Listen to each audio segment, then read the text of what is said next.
In these states, when do you see yourself getting back please. to campaigning? Mr. President, I mean, This is not campaigning. I want to make the country better. I don't care about campaigning. This is about making our country better. I think this team has been incredible. Whether it's Army Corps of Engineers, whether it's FEMA. One thing that happened on the call today that I noticed more than anything is Pete Gaynor.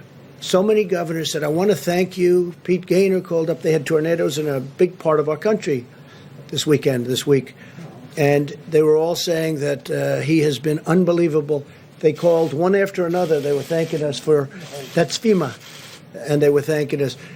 No, I want to heal this country. This is a war. We've been through a war. We have an invisible as opposed to a visible enemy. I think in many ways the invisible enemy is much more dangerous, is much tougher. In the G7 today, I went through country after country. We were there. We all get along great. Angela Merkel and Shinzo Abe, Prime Minister of Japan, and all of them. And their countries have been devastated by this. Their economies have been devastated by this. 184 countries all over the world. And we went through one after another. And I was angry because this should have been told to us. It should have been told to us early. It should have been told to us a lot sooner. People knew it was happening, and people didn't want to talk about it. I don't know why, but we're going to get to the bottom of it. But people should have. China, or I mean, I'm not saying anything. I'm saying people should have told us about this. They should have told the rest of the world too.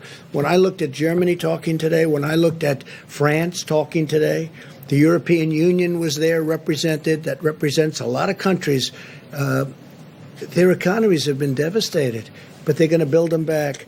But we're going to build this economy back bigger, better, stronger than ever before. You watch. And we have stimulus. And we're going to do things, whether it's infrastructure, which we would like to be able to do, our roads, our tunnels, our highways, our bridges. Our bridges need help.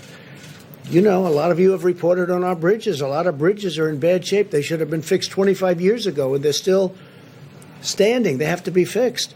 So hopefully we'll get an infrastructure bill. The good news is the interest rate is close to zero, and zero interest is a good thing when it comes to rebuilding your infrastructure and your country back. Please, in the back.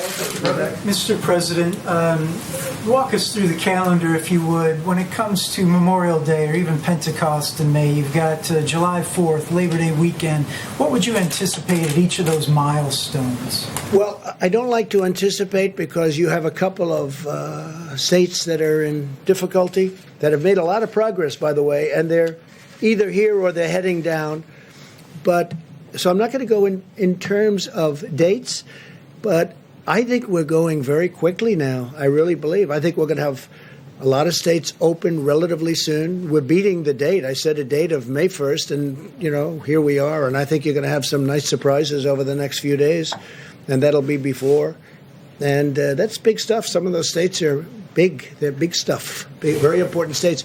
And it's going to be added on. And as we look, I don't want anyone coming back that isn't in position to come back. The last thing we want is for, let's say, a New York to come back too soon or a New Jersey to come back too soon. We want them to come back when they're ready. But they're really heading in a good direction. And I think it'll be much faster than people think. I think it'll be quicker, but it's got to be safe. Yeah, please, Elizabeth. Thank you. Has the government modeled the possibility what might happen? How many